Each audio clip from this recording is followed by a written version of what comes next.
Yo, Kippe Sky here. Hey, so fun video. It's time. If you guys have been following the channel, you guys know that I purchased the Arendal 1528 monitor rate speakers about a month and a half ago, maybe closer to 2 months now.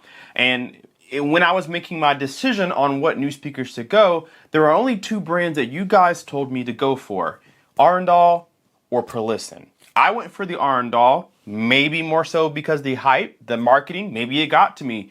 But I had the Perlisten R5Ms that are about the same price, if not the same price. And we're going to put those head to head. We're going to have a different series going on. What I want to do in this video is kind of give you guys a brief overview. I have the stands that go with these speakers in for review as well. We're going to put those together, of course, and kind of talk to you about it. The next video is going to be a review of this speaker itself, how it sounds by itself. Before I compare it to the Arendals, I'm just going to listen to this speaker for several weeks to a month and listen to them with movies, music, whatever I can.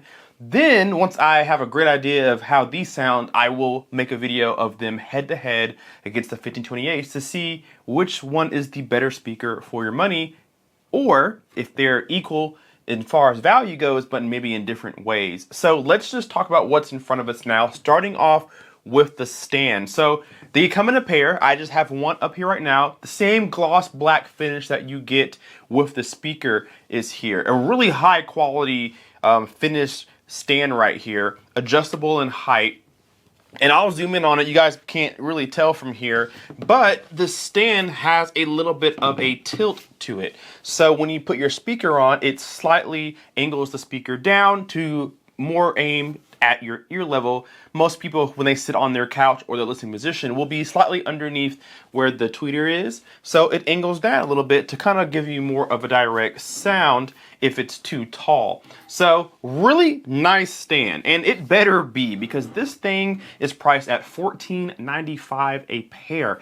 A lot of people aren't going to go for them, but if you want to get the perfect listening with this speaker, it's best to pair it with their stand for the optimal height and performance for this, as well as just getting it decoupled off the ground. There are, let me just say, the box that it came in is actually, I thought I was like a briefcase, like I was on a mission, like there's a bomb inside because of how big the two boxes are that house all the feet and the hardware and the stand itself. It has all of it nicely laid out for you in the box. But when I opened the box, I'm like, what is this? And am I opening some kind of secret weapon? It was pretty cool, honestly. Really cool unboxing from them, really nicely laid out. So on the top of the stand, like I said, it is tilted, but it's kind of had this felt pad on the top to keep things from sliding off. Also keep from damaging your speaker when you are putting it on. And there are mount holes on the top, perfectly lined with this speaker so that you can screw your speaker into the stand so that it doesn't fall or tilt if you were to slightly ajar with this stand. So that's a smart idea. Most stands do that. These feet are adjustable here, and they are rubber felt on the bottom. So if you aren't going to use the provided floor spikes, you can just use the rubber pad against the ground. It'll stay in place. But I have the spikes on. I'll give you guys a close-up of that because I can't really pick this thing up on camera. But the spikes are included as well. They're height adjustable. You can get this thing balanced on the floor if you're a little wobbly. So all things were into account when they built this. And this is a really solid stand, really wide base, so that there really isn't a way to knock this over unless you try on purpose. So really nice stand. There are no instructions inside the box whatsoever because it's actually really simple to use. If you built anything, I mean literally anything in your life, you'll quickly figure out how to piece this together. It's not any harder than putting Legos, or it's square to square, circle to circle, triangle into triangle. It's that simple. So you also get some gloves. You get some gloves for the speaker as well, which we'll talk about the speaker now. You get some gloves because this is a glossy finish, both of them are. And we all know, as beautiful as gloss is, it is a fingerprint magnet. So you do get some gloves in case you don't want to leave fingerprints or any oils on here. I obviously don't have them, so I'll have to clean these down for the review. But let's move on to the R5M. So the R5M is Perlisten's monitor speaker. And I'm excited to have this in for review because all that I hear about Perlisten is that it's sound quality first, everything else second. So this speaker is supposed to sound way better than the price that you pay for it. And again, this is a similar price, just under 6,000 bucks, I believe, for the pair, just like the Arendal Monitor 8. Now this has a THX rating and it gets to a peak of 113 decibels of overall volume, 113 SPL. So that is really loud, especially for a speaker of this small. Now, the Arendal Monitor 8s also boast about 114 dB max volume too. So they're both capable of playing some really loud volume with unmatched clarity, linearity. It's going to be a really good battle. These are 6.5-inch drivers here. I'm not going to go too much in specs because I'm going to save all of this for the full review coming up soon.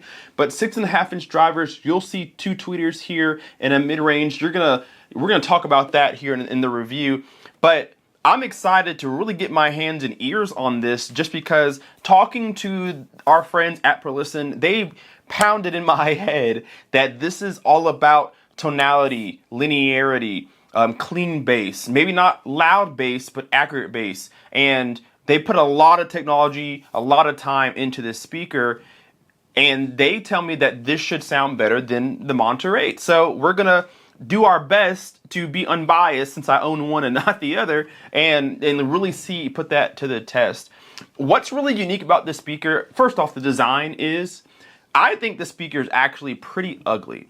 I think it's uglier than JTR speakers. It's just weird, right? And looks are subjective, and looks may not matter when it comes to audio. Me personally, I'm not buying a speaker because it has good looks, for sure. But it is a unique design, and everything that they did was purposeful. And like I said, what's weird about this speaker is that on the back, they have a mount for this. You can wall mount this speaker and angle it if you'd like to. So on the back, there are 4 screw holes. You can get a VESA mount separately with this speaker. If you don't want to use it on a stand, you can wall mount these if you like to. Not sure how many people are going to do that, but they're not quite that heavy. They're just over 30 pounds. So any wall stud will be able to hold that up. You can angle it down, point it down. Now, don't go using these as Atmos speakers. They have something for that.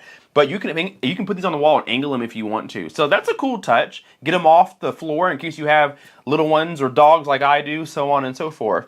So on the back, really high quality binding posts. Now you can't buy wire or buy amp, and you may not need to. These are about 200, 250 watts max. So any modern day receiver will be able to power these. However, they are 4 ohm rated. So, and they can dip even lower than that at times. It's best to put these with a pretty good power amplifier, an external amplifier, to make sure that they're getting the juice they need at all volume levels, at all frequency ranges, because impedance changes. It rises and lowers as different content is played and at different volumes.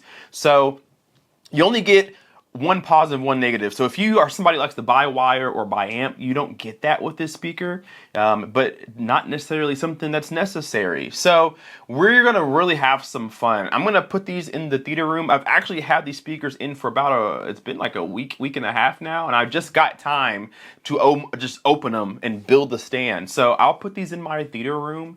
And for the next few weeks, I'm going to pound some sound through these things. I'm going to undo the Monitor 8s and put these in, take a listen, and of course, I'll make videos of my progress, and then we'll make a review. And then once I've got acclimated with this speaker and I think I know all I need to know, I will then make a battle video between the R5Ms and the Arendal Monitor 8s and see which battle of the monitors is the best monitor. So thank you to our friends at Perlisten for sending these to me out for review. Those guys over there are fantastic. I don't know any of them, but they were still willing to get on a Zoom call and talk and have a good time and laugh, but educate me as well. Had nothing bad to say about the competition. They know that I'm going to put this speaker up against the Arendals. Arendal does not know that I'm going to put these up against the R5Ms, but I think it's going to be a fun video. So if you are interested in that, make sure you hit the like button, subscribe if you're not already. Leave me a comment down below and let me know what you think is the better speaker before we do the review. What speaker do you have winning this battle? The R5Ms or my Monitor 8? Thank you so much for watching. Hit the like button, subscribe if you're not already. And we'll see you in the next video. Keep this guy out. Peace.